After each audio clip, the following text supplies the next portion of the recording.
TunePocket.com.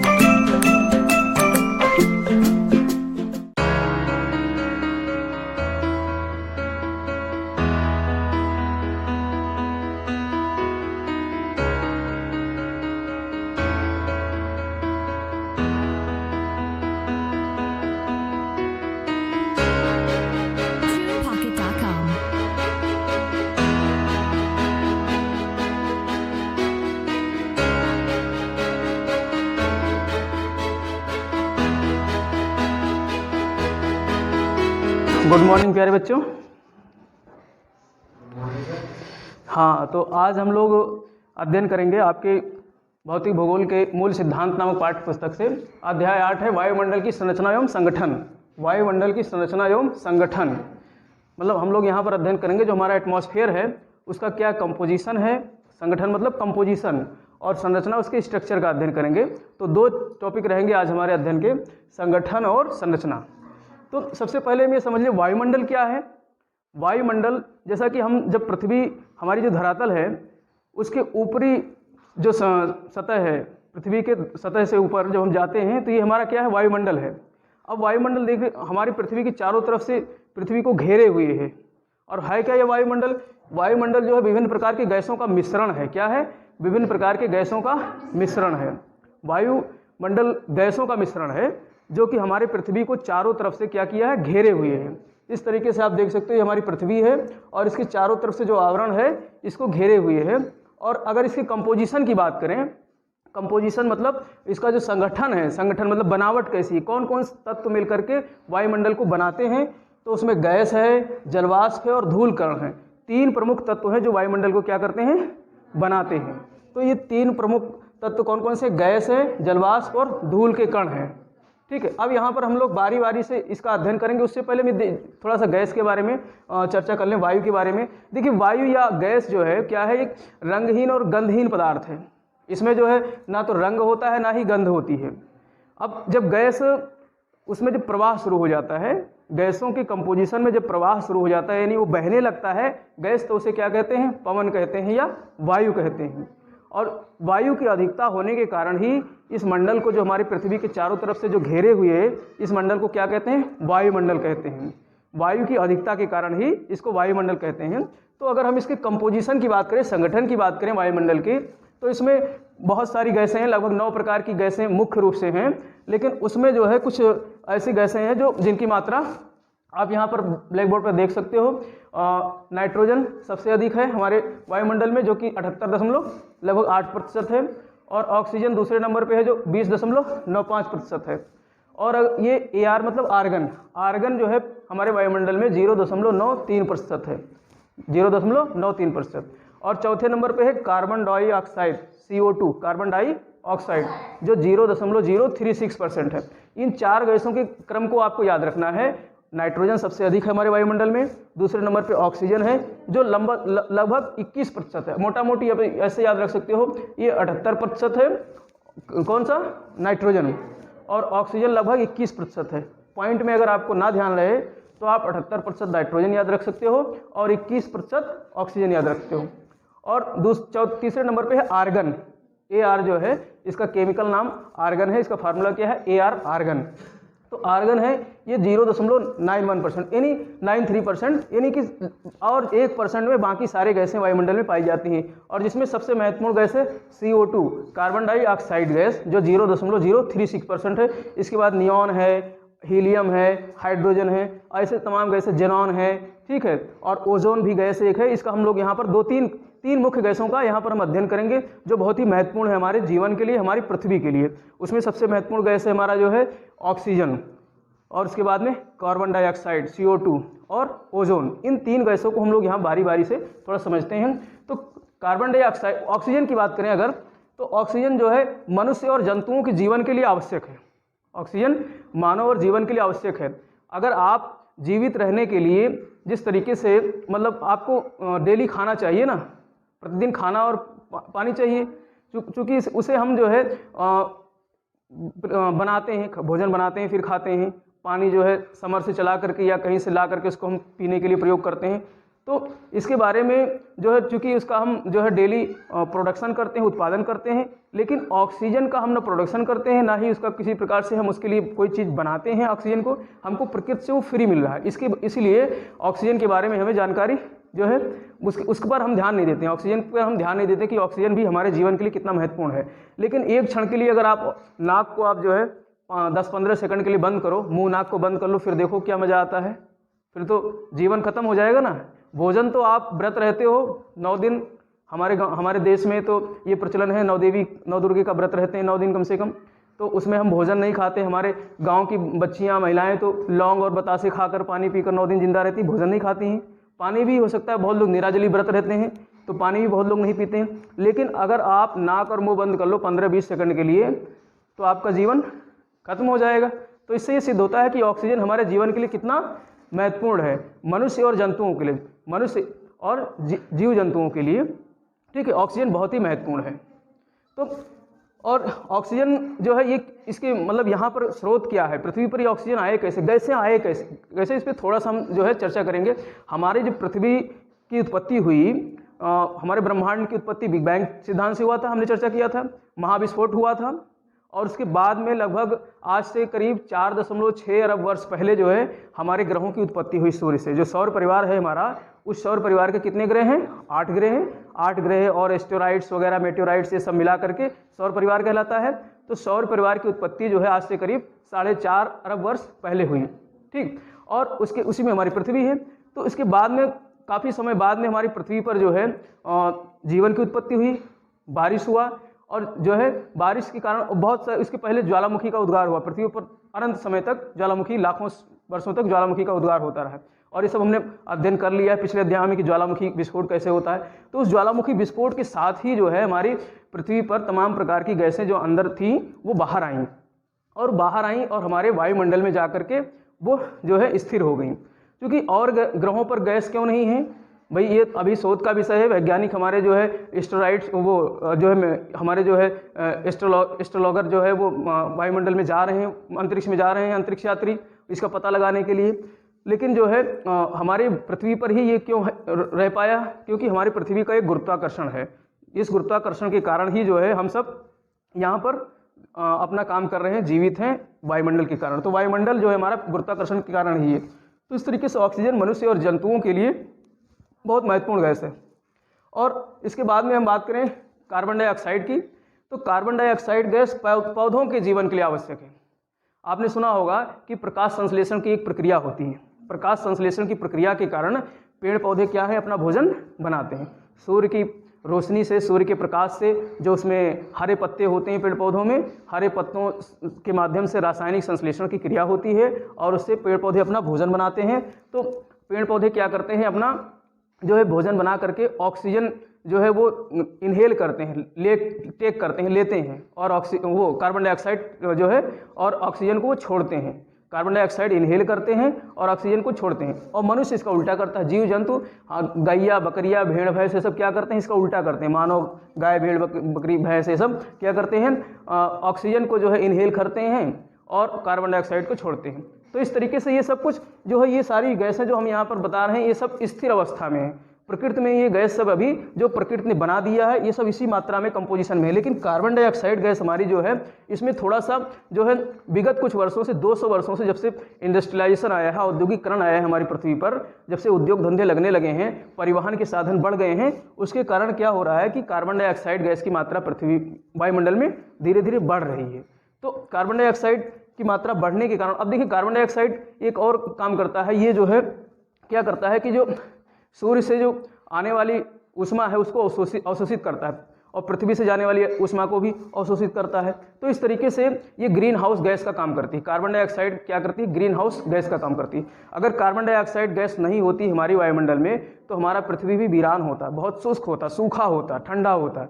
लेकिन ये गर्मी को रोके रखता है कार्बन डाइऑक्साइड। तो कार्बन डाइऑक्साइड गैस महत्वपूर्ण है, इसीलिए जो है इसे ग्रीन हाउस गैस भी कहते हैं। कार्बन डाइऑक्साइड गैस को क्या कहते हैं, ग्रीन हाउस गैस, हरित गृह प्रभाव भी कहते हैं। आपने देखा होगा पॉली हाउसेज जो होते हैं, खेती जो करते हैं, आपने यहाँ देखा होगा पॉली फाइबर के घर बने हुए हैं, तो उसमें खेती की जाती है। तो वही काम ये करता है, कांच गृह प्रभाव का कार्य कौन करता है, कार्बन डाइऑक्साइड गैस करता है। ठीक। और एक गैस और है ओजोन। ओजोन का फार्मूला है O3। ऑक्सीजन का फार्मूला है O2 और ओजोन का फार्मूला है O3। तो ओजोन गैस क्या है कि ये 10 से 50 किलोमीटर की ऊंचाई पर जो है समताप मंडल में ये पाया जाता है। समताप मंडल में एक मोटी परत पाई जाती है ओजोन परत की, जो क्या काम करती है, सूर्य से आने वाली खतरनाक गैस जिसको अल्ट्रावायलेट रेज कहते हैं, परावैंगनी किरणें कहते हैं, उनको रोकने का काम करती है, उनको जो है पृथ्वी तक आने से उसे रोकती है।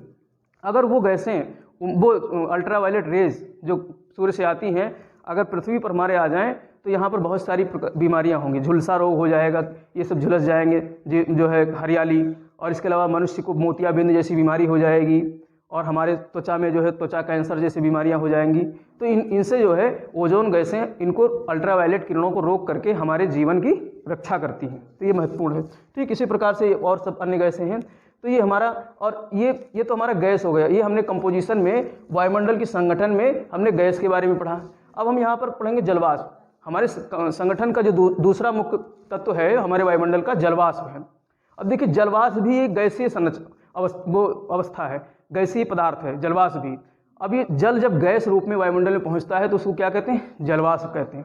अब ये पहुंचता कैसे है, हमारे सूर्य जब हमारे जल वाले भाग पर पड़ता है, चाहे वो झील हो, समुद्र हो, महासागर हो, तालाब हो, जब उस पर सूर्य की किरणें पड़ती हैं तो पानी क्या हो जाता है, गर्म हो जाता है, और गर्म होकर के उसका क्या होता है, वाष्पीकरण होता है। वाष्प बन करके वायुमंडल में वो पहुंचता है, और वही वाष्प वायुमंडल में पहुंच करके जो है गैस के रूप में हवा के साथ बहता रहता है, तैरता रहता है, तो उसे क्या कहते हैं, जलवाष्प कहते हैं। ठीक, और जलवाष्प की अगर बात करें हमारे जो है वायुमंडल में, तो हमारी पृथ्वी कुछ इस तरीके से है। पृथ्वी पर जो बीचों बीच से रेखा जो गुजरती है उसको विषुवत रेखा कहते हैं, 0 डिग्री वाली रेखा को, और उसके ऊपर कर्क रेखा है उत्तर में, दक्षिण में मकर रेखा है, और 90 डिग्री उत्तर में उत्तरी ध्रुव है, दक्षिण में दक्षिणी ध्रुव है। तो यानी विषुवत रेखा से अगर हम उच्च अक्षांश की तरफ जाएंगे, ऊपर के अक्षांश की तरफ जाएंगे, या उत्तर या दक्षिण, तो जलवाष्प की मात्रा धीरे धीरे क्या होती जाती है, कम होती जाती है, घटती जाती है। या फिर वायुमंडल में जाएंगे तो वायुमंडल में ऊंचाई पर जाएंगे तो भी जलवाष्प की मात्रा घटती जाएगी। यानी वायुमंडल के निचली सतह पर जलवाष्प अधिक मात्रा में पाई जाती है, क्योंकि जलवाष्प क्या होता है, थोड़ा सा भारी होता है, और भारी चीज़ वायुमंडल में ज़्यादा ऊंचाई पर नहीं जा सकती हैं। और ये कंबल का भी काम करता है, जलवाष्प जो है कंबल का भी काम करता है। कंबल आपने देखा होगा, हम ठंडियों में कंबल को ओढ़ते हैं ना, तो कंबल किस लिए ओढ़ते हैं, कंबल एक्चुअली हमको गर्मी इसलिए प्रदान करता है क्योंकि जो हमारे शरीर की गर्मी है उसको बाहर नहीं जाने देता है कंबल, और जो बाहर की ठंडी है उसे अंदर नहीं आने देता है, उसको रोक कर रखता है, तभी हमारा शरीर क्या होता है, गर्म रहता है। ऐसे ही जलवाष्प कंबल की भांति काम करता है हमारी पृथ्वी के लिए। हमारी पृथ्वी से बाहर से आने वाली एक्स्ट्रा गर्मी को रोक कर रखता है, और हमारी पृथ्वी से जो भौमिक विकिरण होता है, जो पृथ्वी से जो किरणें चाहती हैं उसको भौमिक विकिरण कहते हैं। और सूर्य से जो किरणें आती हैं, हम अगले अध्याय में इसका सब अध्ययन करेंगे, और सूर्य से जो किरणें आती हैं उसको सौर्यिक विकिरण कहते हैं। सूर्य से आती है इसलिए सौर्यिक विकिरण कहते हैं। विकिरण मतलब किरणें, रेज। ठीक, तो पृथ्वी से जाने वाली किरणों को वो रोक करके रखती हैं, और सूर्य से आने वाली किरणों को, यानी वायुमंडल से पृथ्वी की तरफ आने वाली जो है अधिक गर्मी को और जो है अधिक ठंडी को रोक कर रखती है। तो जलवाष्प इसीलिए क्या काम करता है, कंबल का काम करता है। ये अवशोषित करती है, पृथ्वी से जाने वाली किरणों को संग्रहित करती है, स्टोर करती है, और जो वायुमंडल से यानी सूर्य से आने वाली गर्मी को उसको क्या करती है, एब्जॉर्ब करती है, सोख करके रखती है। तीसरा कंपोजिशन, तीसरे संगठन की बात करें तो धूल के कण है। धूल के कण, अब ये कहोगे कि धूल के कण कैसे वायुमंडल में पहुंच रहे हैं।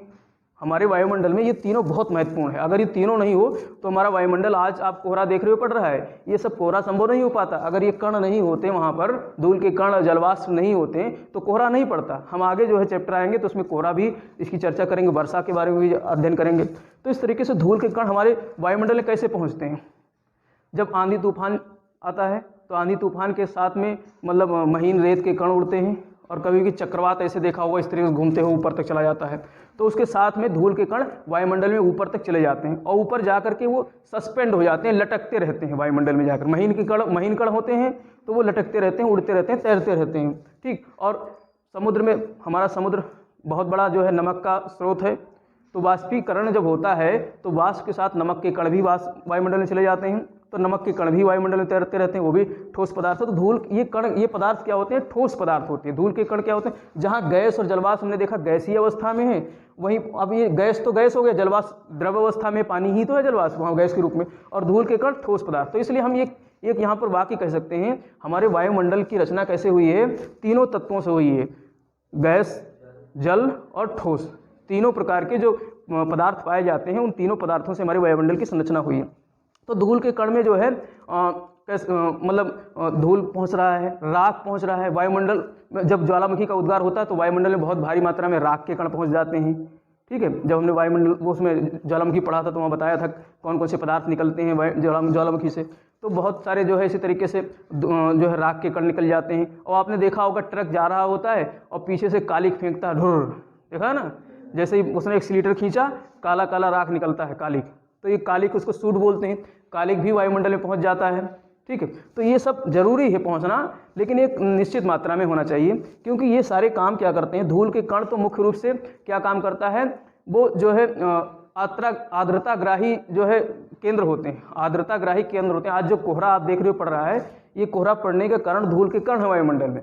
वायुमंडल में जब जलवाष्प पहुंचता है और जलवाष्प धूल के कण से चिपक जाता है, धूल के कण मतलब चाहे नमक के कण हो या रेत के कण हो, उनसे चिपक करके हवा में तैरते रहते हैं, उड़ते रहते हैं, और जैसे ही उनको मौका मिलता है भारी हो जाते हैं, धरातल की तरफ वो गिरने लगते हैं। तो वो जल जो है कोहरा के रूप में गिरते हैं, वर्षा के रूप में गिरते हैं। हम आगे वर्षण वगैरह सब अध्ययन करेंगे। और अगर इसके धूल के कण की बात करें तो सबसे अधिक धूल के कण कहाँ पाए जाते हैं, शीतोष्ण कटिबंध में। हमारी पृथ्वी पर जो है मुख्य रूप से 3 ताप कटिबंध हैं। उष्ण कटिबंध है जो विषुवत रेखा से जो है लगभग 23-23.5 डिग्री तक उष्ण कटिबंध पाया जाता है, और इसके बाद में शीतोष्ण कटिबंध है उसके आगे, और 60 डिग्री से 90 डिग्री तक जो है शीत कटिबंध है। तो शीतोष्ण कटिबंध यानी मोटा मोटी 30 डिग्री से लेकर के 60 डिग्री अक्षांश के बीच जो है सबसे ज़्यादा धूल के कण पाए जाते हैं। उसका कारण क्या है, क्योंकि जो हमारे जो शीतोष्ण चक्रवात चलते हैं सबसे ज़्यादा वहीं चलते हैं, चक्रवात वहीं चलते हैं, और चक्रवात के माध्यम से धूल के कण वायुमंडल में पहुँचते हैं। तो देखिए प्राकृतिक घटनाएँ बहुत ज़रूरी है होना। अभी कहते हैं चक्रवात आ गया, तूफान आ गया, तो मानव को कितना हानि होता है, लेकिन हानि होता है तो दूसरी तरफ वो वायुमंडल में धूल के कण भी तो पहुंचाता है। और धूल के कण क्या है, आर्द्रताग्राही नाभिक का काम करते हैं, केंद्रक का काम करते हैं। उसी से चिपक करके वर्षा होती है, जलवाष्प उसी से चिपकता है तब वर्षा होती है। अगर धूल के कण वायुमंडल में ना हो तो जलवाष्प को चिपकने के लिए कोई भी तत्व मिलेगा नहीं, तो बारिश नहीं होगी, कोहरा नहीं पड़ेगा, और बारिश नहीं होगी, सूखा रहेगा, तो पृथ्वी फिर से वीरान हो जाएगी। इसलिए बहुत आवश्यक है। अभी तक हम लोगों ने वायुमंडल की संगठन के बारे में चर्चा किया, कंपोजिशन के बारे में। अब हमारा नेक्स्ट टॉपिक क्या है, वायुमंडल की संरचना, स्ट्रक्चर ऑफ द एटमॉस्फेयर। वायुमंडल की संरचना यानी वायुमंडल की बनावट कैसे है। जैसे हम लोगों ने इसके पहले वाले पृथ्वी की आंतरिक संरचना में एक अध्ययन किया था कि पृथ्वी की गहराई में जाते हैं तो कितने परतों में पृथ्वी को बांटा जा सकता है, अंदर गहराई में। तो हमने वहाँ अध्ययन किया था पृथ्वी की 3 परतें हैं। ठीक है, सबसे ऊपर वाले परत को क्रस्ट कहा गया, उसके नीचे मेंटल है, सबसे आंतरिक परत को जो है कोर कहा गया। ठीक, तो इस तरीके से पृथ्वी की आंतरिक संरचना को तो प्राप्त करने के लिए भूकंप की तरंगे जो है महत्वपूर्ण थी, उसके माध्यम से हमने जाना था। लेकिन अब वायुमंडलीय संरचना को ज्ञात करने के लिए तो बहुत सारे उपकरण हैं, वायुयान है, सैटेलाइट है। तो इस तरीके से इसके माध्यम से वैज्ञानिकों ने पता लगाया कि पृथ्वी की वायुमंडल को 5 मुख्य परतों में बांटा जा सकता है। ठीक, तो उसके पहले हम जान लेते हैं कि वायुमंडल जो है इसका जो संरचना है उसकी क्या मतलब हम परिभाषा कर सकते हैं। तो वायुमंडल का निर्माण अलग अलग घनत्व तथा तापमान वाली विभिन्न परतों से हुआ है। यानी हर एक निश्चित ऊंचाई के बाद जो है वायुमंडल में घनत्व और तापमान में परिवर्तन आता है। तो घनत्व के परिवर्तन और तापमान में परिवर्तन के कारण जो है वायुमंडल की परतों को मुख्य रूप से 5 भागों में बांटा जाता है। तो सबसे निचली परत है जिसको क्षोभ मंडल कहते हैं। क्षोभ मंडल, क्षोभ शब्द किससे बना, विक्षोभ से। जैसे कोई व्यक्ति गर्म हो जाए, पगलिया जाए ना, तो कहते हैं विक्षोभ में हो गया, क्षोभ में हो गया, टेंशन में आ गया। तो ये मंडल क्षोभ मंडल इसीलिए कहा गया क्योंकि ये निचला मंडल पगलियाया रहता है हमेशा, और हमारे पृथ्वी के लिए बहुत ज़्यादा महत्वपूर्ण भी है क्षोभ मंडल। कारण क्या है, जितनी भी मौसमी घटनाएं होती हैं सब इसी मंडल में घटित होती हैं। अगर इसके हम ऊंचाई की बात करें तो इसकी औसत ऊंचाई हमारी जो है पृथ्वी की सतह से 13 किलोमीटर तक है। पृथ्वी की सतह से 13 किलोमीटर तक इसकी औसत ऊंचाई है। और ध्रुवों पर, पृथ्वी चूँकि हमारी इस तरीके से गोल है ना, ऊपर से चपटी हुई है, तो ध्रुवों पर इसकी ऊंचाई कम है। ध्रुव पर 90 डिग्री के अक्षांश रेखा पर इसकी ऊंचाई कम है, लगभग 8 किलोमीटर तक है। और विषुवत रेखा जो 0 डिग्री की विषुवत रेखा है वहाँ पर इसकी ऊंचाई लगभग 18 किलोमीटर है। लेकिन मोटा मोटी औसत ऊंचाई इसकी 13 किलोमीटर है, किसकी, क्षोभ मंडल की। और क्षोभ मंडल की सबसे ऊपरी सीमा पर जो समताप मंडल को अलग करता है उसको क्षोभ सीमा कहते हैं, ट्रोपोपॉज कहते हैं। और इसको क्षोभ मंडल को अंग्रेजी में ट्रोपोस्फेयर कहते हैं, ट्रोपोस्फेयर। ये याद रखना, वायुमंडल की सबसे निचली परत को क्या कहते हैं? क्षोभ मंडल कहते हैं। और इसको क्षोभ मंडल इसलिए कहते हैं क्योंकि इसमें विक्षोभ पाया जाता है, विक्षोभ होता रहता है। अब विक्षोभ क्या है? ये कोहरा पड़ रहा है, कभी कोहरा पड़ रहा है, कभी तेज़ धूप निकल आएगी, कभी बारिश होने लगेगी, कभी तूफान आ जाएगा, कभी ओले पड़ने लगेंगे।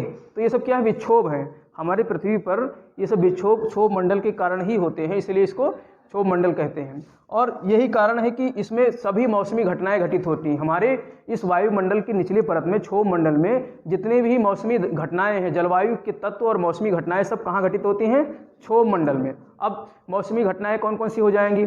आंधी आना, ओले पड़ना, वर्षा होना, कोहरा पड़ना, ये सब क्या है? मौसम के तत्व हैं और मौसमी घटनाएं हैं। और यही सब मौसमी घटनाएं, जलवायु घटनाएं हमारे इस क्षोभ मंडल में घटित होती हैं और इसीलिए जो है इसकी महत्वपूर्ण जो है ये विशेषता है।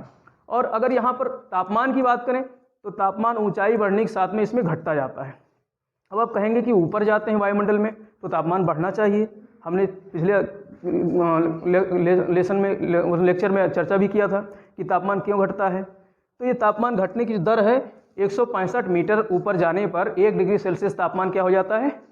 कम हो जाता है। 165 मीटर ऊपर जाएंगे तो 1 डिग्री सेल्सियस तापमान घट जाता है। तो इसको कहते हैं सामान्य ताप ह्रास दर, नॉर्मल लैप्स रेट कहते हैं। यानी जब एक मतलब ऐसा जरूरी नहीं है, लेकिन एक औसत निकाला गया है कि 165 मीटर की ऊंचाई पर आप जाएंगे तो 1 डिग्री सेल्सियस तापमान कम हो जाएगा। तो इस तरीके से धीरे धीरे जब ऊपर जाते हैं, लगभग 18 किलोमीटर 13 किलोमीटर की ऊंचाई पर जाते हैं तो तापमान -80 डिग्री सेल्सियस तक पहुंच जाता है। अब बताओ 0 डिग्री पे पानी जो है क्या हो जाता है? जम जाता है, बर्फ बन जाता है। और -80 डिग्री पर तो सुपर जो है कूल हो जाएगा पानी।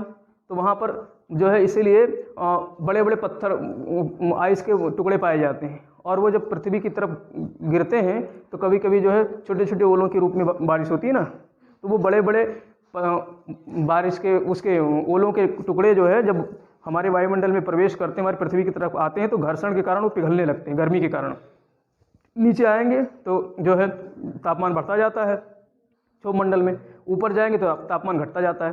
तो इस तरीके से जो है क्षोभ मंडल बहुत महत्वपूर्ण है। और दूसरे मंडल की अगर बात करें तो ये समताप मंडल है।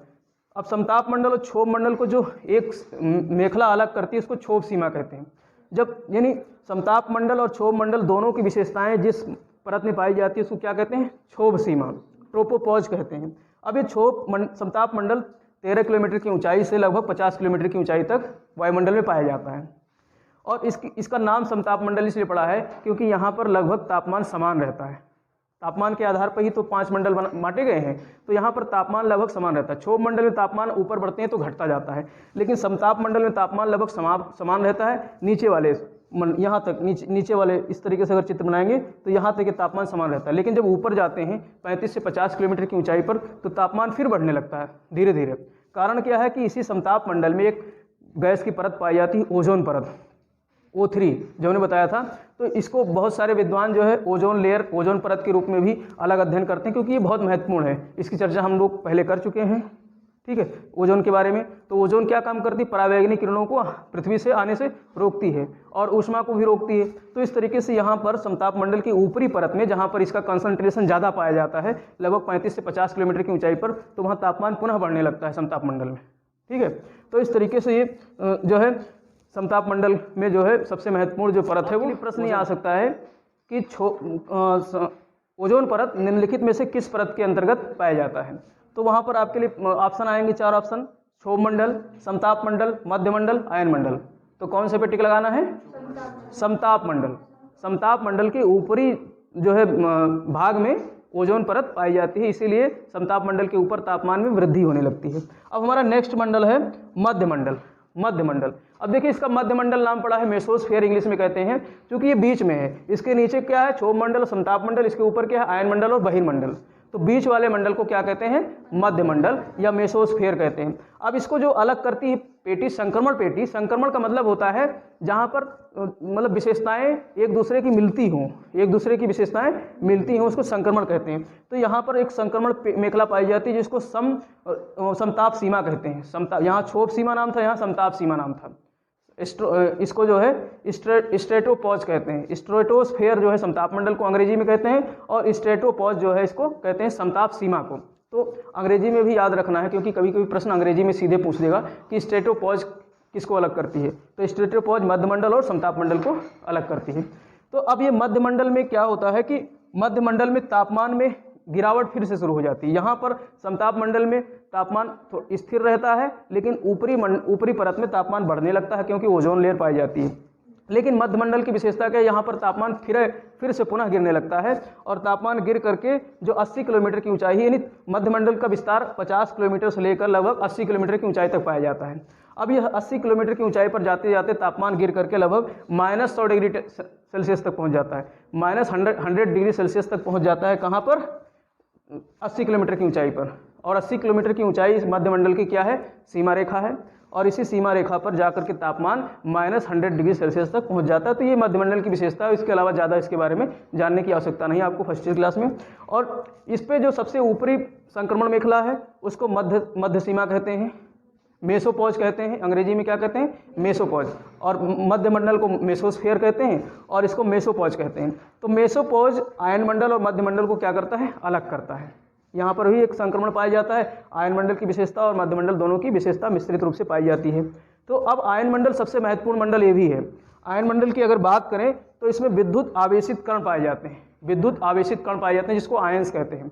विद्युत आवेशित कण पाए जाते हैं, इसीलिए हमारे यहाँ जो है हम मोबाइल से जो अभी बात कर रहे हैं या रेडियो सुनते हैं, टेलीविज़न देखते हैं, तो ये इसी मंडल का कारण है। इसी मंडल के कारण, आयन मंडल के कारण ऐसा संभव हुआ है। हम यहाँ से जो रेडियो तरंगे छोड़ते हैं, हमारे वैज्ञानिक लोग स्टेशन से रेडियो तरंगों को जो वायुमंडल में छोड़ते हैं वो आयन मंडल तक जाती है और वहाँ से पुनः वापस कर दी जाती है और हमारे जो है टेलीविज़न में वो आवाज़ सुनाई देती है।